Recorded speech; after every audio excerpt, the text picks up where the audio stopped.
Hello, everyone. Welcome to the Totally Well Show. I'm your host, Joyce Strong.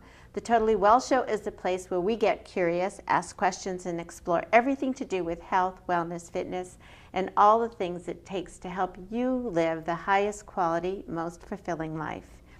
And I'm here today with my guest, Rob Rains. Rob, welcome to the Totally Well Show. Thank you so much, Joyce. I'm so excited. I just met Rob, and just one of those things, the universe brings me somebody in my life who I just need to hear from, and I'm very grateful to be able to tap into your knowledge base and hear your story. But first of all, I want to tell our guests that you're another Groton resident. Yes. You have children, you're married. Yes, I have a wonderful wife of almost 22 years, Oh, with wow. 22 years this summer, and 7 children. 7. Yes. Beautiful. Thank you. Beautiful. I have 5, so that's You know the wonderful. drill. Yeah. Love children. I'm a hockey family, so I call my grandkids my second line. So we get a good second line going on now. There you go. That's great. Yeah. We were still all first line. My eldest daughter, second child, was just recently married, so Oh, congrats. sure the second line will be coming in a few years. Yeah, congratulations. It's Thank you. beautiful. And when I met you, you told me that that you work in the IT field. I do. What specifically, more specifically, what do you do? Sure, I've been in IT for about 20 years. Yeah. I have a business partner, Ben Dolan, and he and I co-own Certissima Technologies, and basically just to help small businesses with their IT needs, small, medium businesses with their IT and related needs. Oh, okay. All right. So small businesses. Yeah. So, but big changes in your life have Yes. happened, as we've talked earlier, and you are now a professional speaker and a transformation coach. Yes. But this started because of something in your own life.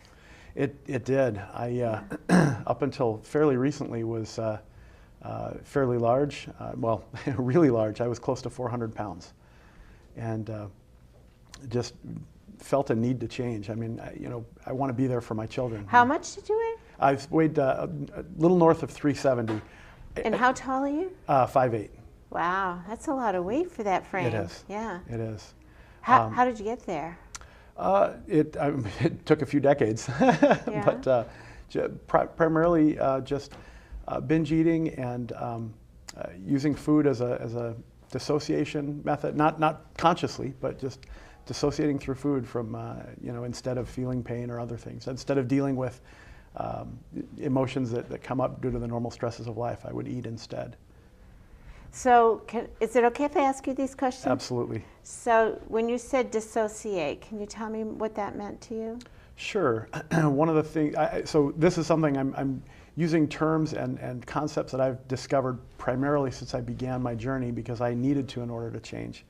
But I learned that our brains are amazing gifts, and there's part of them that's designed to keep us alive, to protect us, and to perpetuate our species. And that part is responsible for things like our drive to eat, our heartbeat, our breathing, and so forth, the things the unconscious activities. And that part of our brain also deeply protects who we are. It protects us not only from physical danger, but also from mental and emotional danger. And sometimes it does that by causing us to back away from or dissociate from things that cause us pain. So separate from or cover?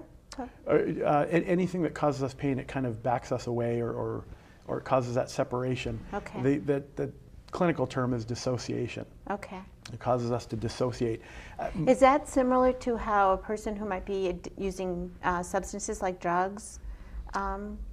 Absolutely, yeah. So any addiction is just a more severe form of dissociation. Okay. It's exactly the same thing. Right. Again, in what I've discovered, I'm not a psychologist, I'm not an expert in the field, but these things I've discovered from my personal Well, you are journey. an expert because you've been through this, so that don't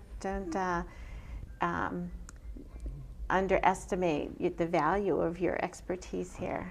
I appreciate it, and Yeah. I'm an unwitting expert, I suppose.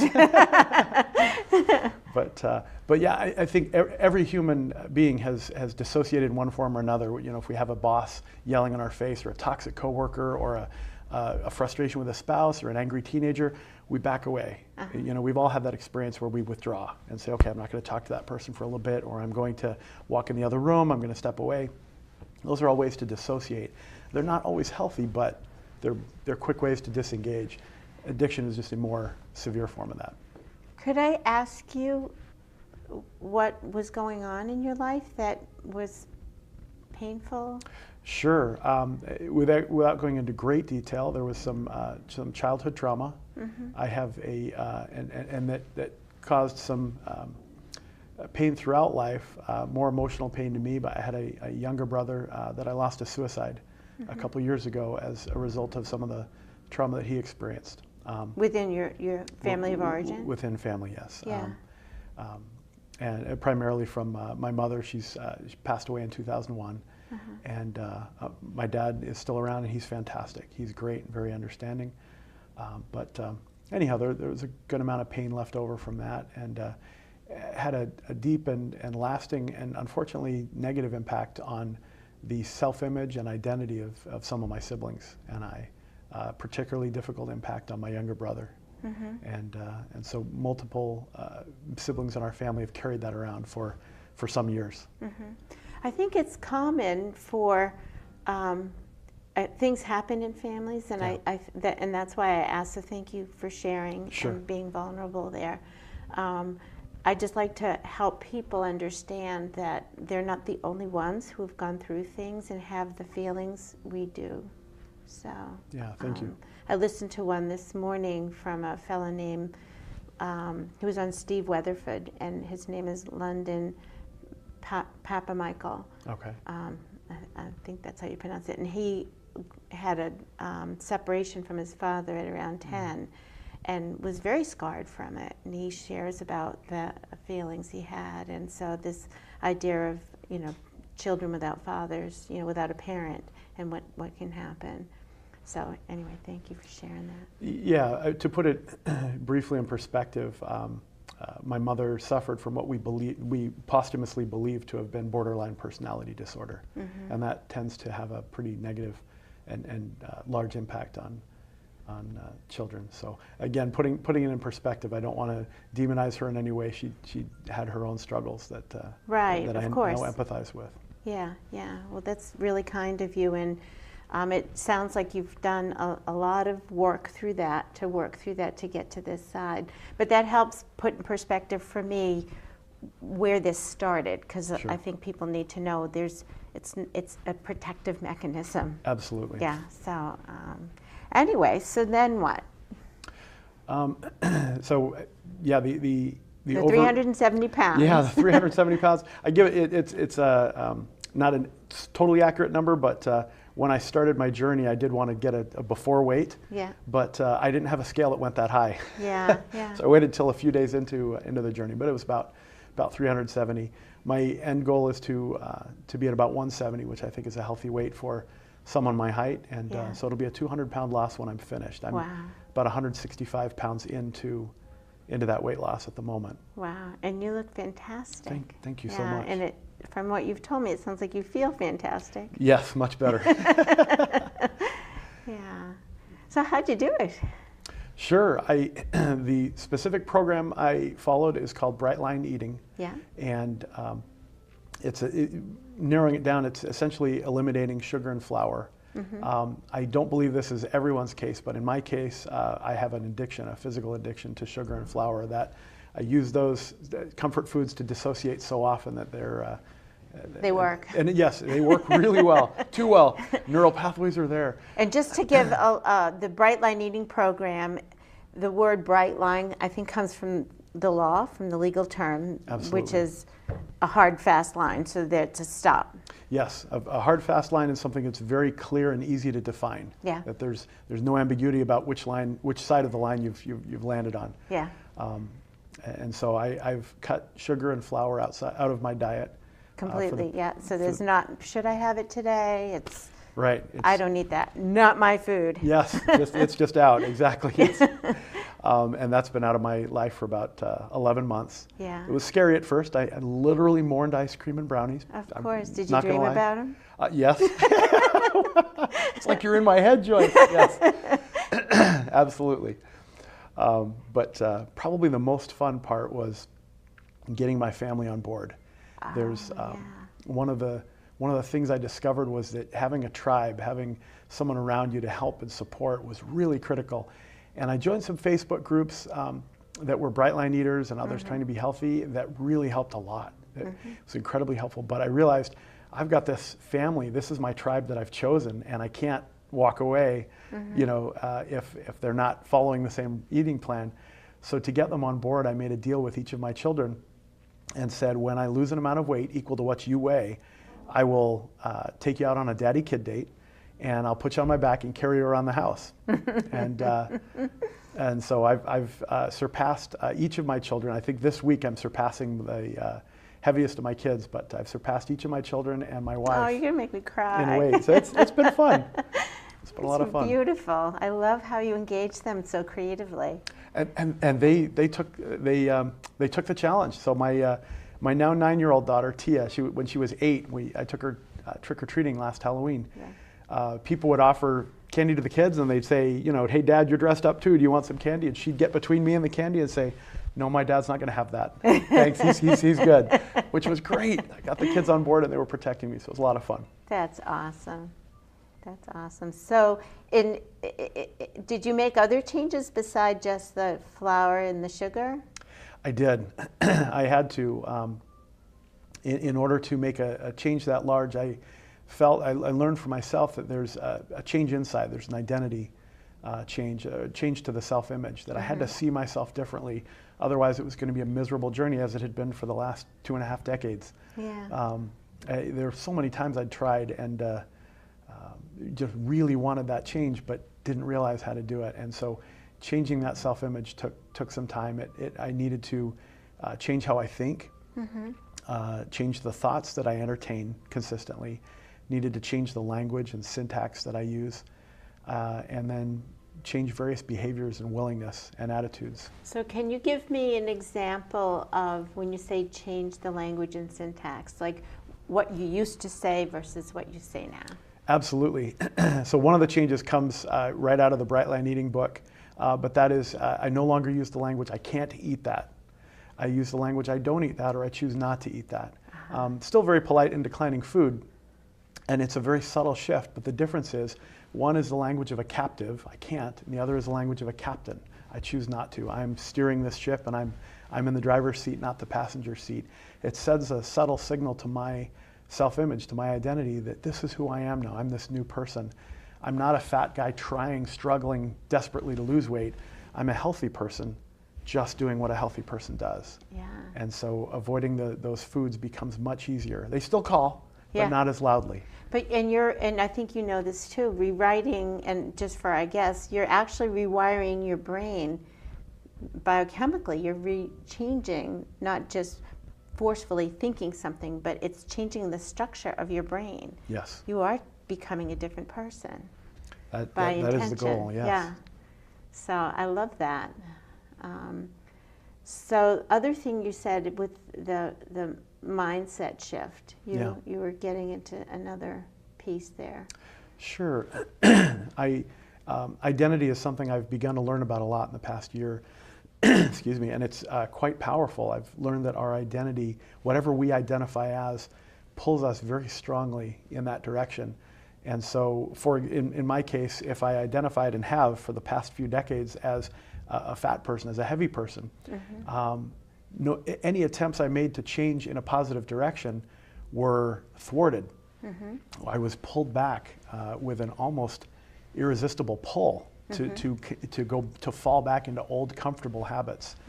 And when I changed that identity to I am a person who no longer eats sugar, I'm a person who no longer eats flour, I'm a person who eats correct portions and doesn't snack in between meals. Those are small shifts, but that new identity was something that took some effort, took some work to do.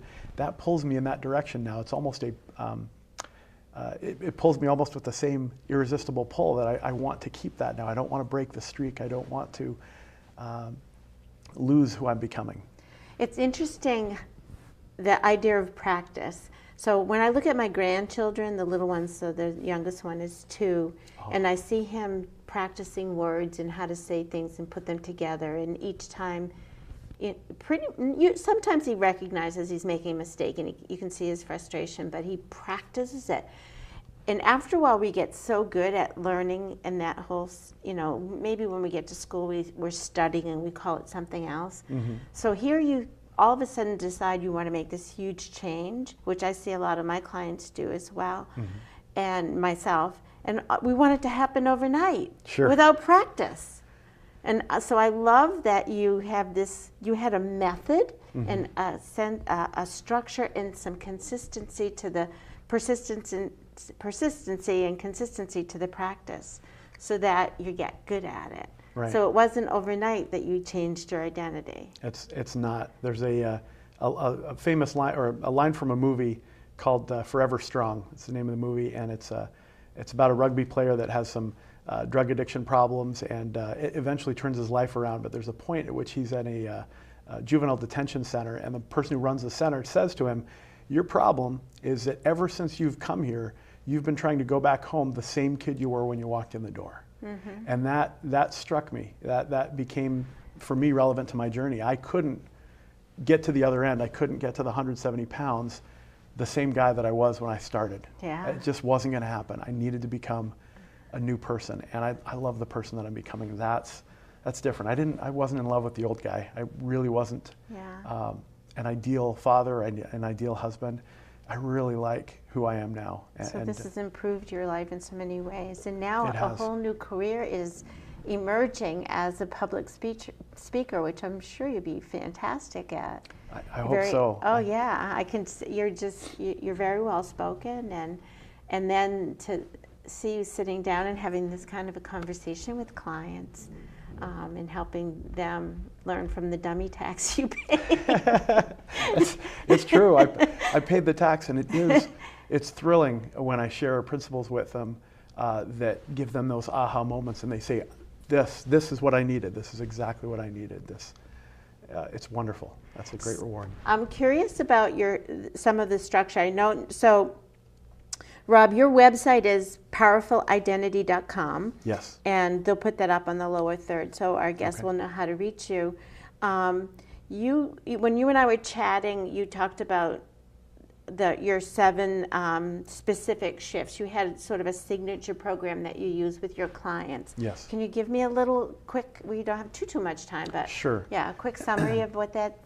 Yeah, I had a client in the beginning ask me, "How did you change your identity?" And I went and thought about it and wrote a lot about it and came up with 7 specific shifts that I made. I'll just list them out quickly now, but without much explanation. Yes, for purposes. I'm going to jot them down when you Sure. The first one I call powerful thoughts. Mm-hmm. The second one is powerful language. Yeah. That's the thing I mentioned to you about changing the language and syntax. A third one is powerful knowledge, being willing to study whatever it is that we're trying to change in and become an expert in. Mm-hmm. The fourth is powerful tribe, surrounding ourselves with support. The fifth one is powerful motivation. This is changing from being driven by fear to being driven by love or motivated by love. That's a big piece. The sixth one is powerful sacrifice. And that's a scary word, but it simply means changing our focus from whatever it is that we're giving up to whatever it is that we're getting. So it's still a focus on good things. It's just not pining after the things that we've decided we're going to bury or give up. In my case, sugar and flour. Mm-hmm. And then the seventh one is powerful focus. That idea comes from James Clear's book, Atomic Habits, mm-hmm. where he talks about focusing on who we're becoming instead of focusing on the end goal or the destination. Mm-hmm. Focusing. So for that last one, creating a vision? Sure. So it's changing my focus. So instead of focusing hard on the 170 pounds, which is my eventual goal, that's my destination, if I hang my hat and my happiness on the 170 pounds, then from 370 all the way down to 171 is going to be a miserable, arduous journey. But I'm focusing instead on who I'm becoming. Every day that I follow the habits of a healthy person, regardless of what my weight currently is, every day that I follow those habits is a good day. That's a day where I succeeded. It's a day where I cast a vote for the new identity, for the new person. And so it's a day where I can be happy and satisfied with what I've done. And so this journey has been joyful and not miserable. It's been, I don't want to say easy, that's not a fair word, but it's been easier than it could have been. It's not been arduous or miserable. It's been enjoyable because of that change in focus. So it really sounds like, although you have this goal to be at a certain weight, it sounds like that's really not your goal. It's more of an outcome. Right. It's who I'm becoming. While I'm continuing in my journey of health, there may be days where I slip below 170 or slip above it by a few pounds, but those aren't going to throw me off. Those are not bad days. They're learning to adjust and learning to be healthy continuously for the rest of my life. That's the goal. It's who I'm becoming.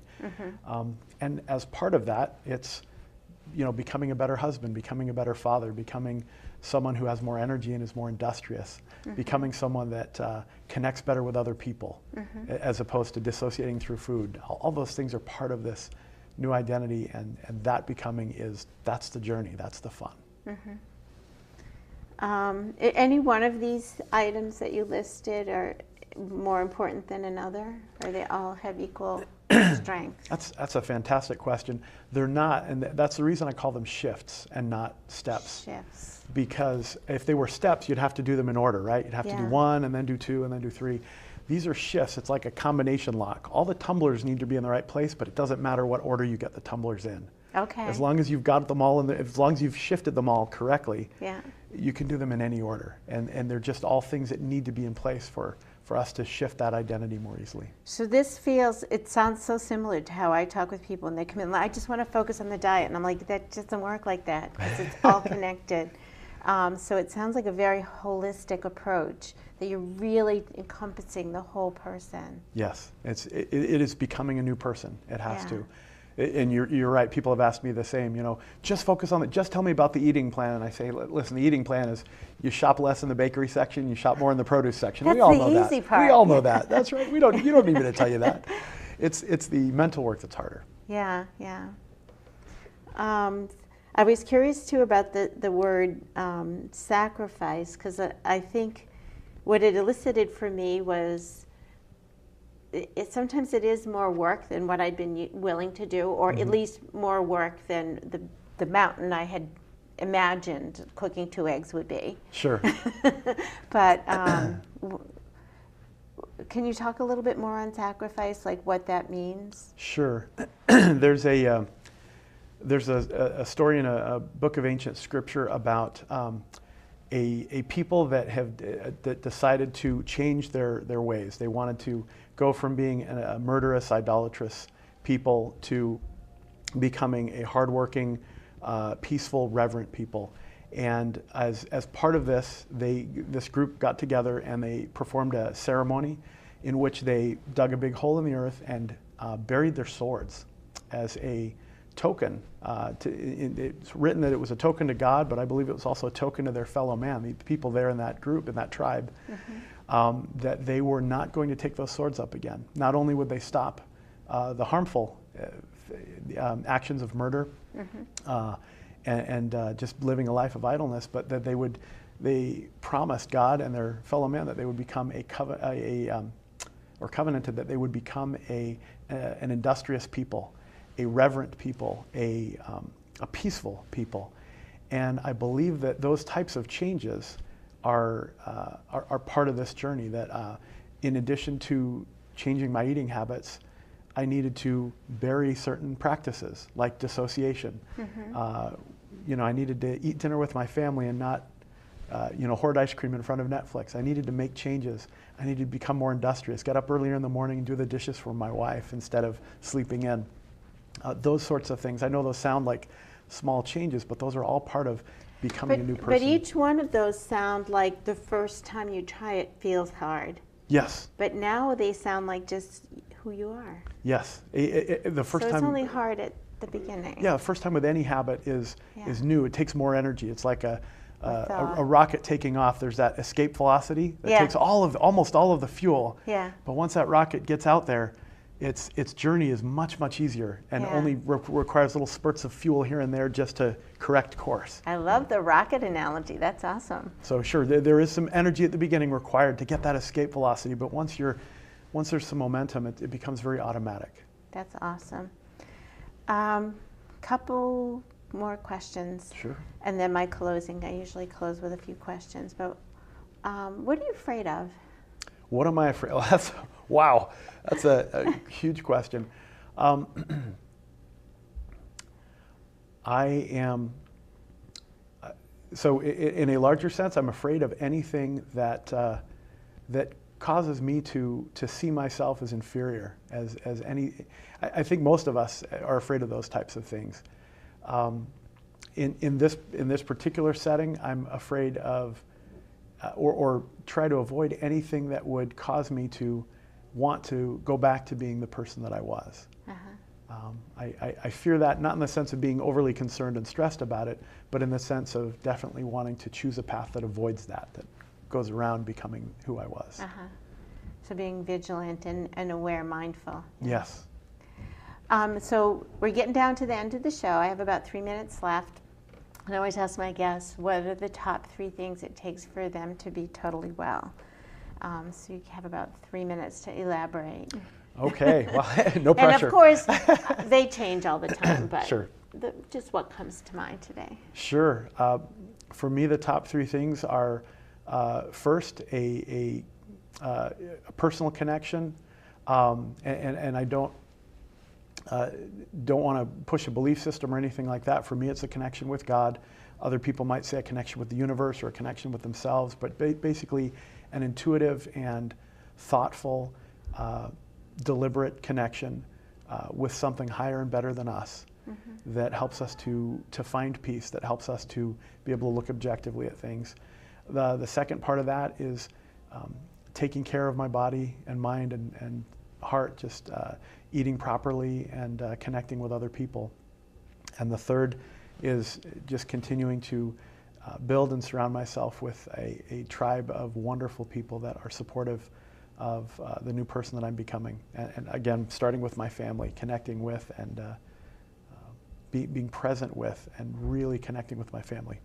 Does it extend beyond your family as well? Absolutely. There are a lot of friends and others who are part of this journey.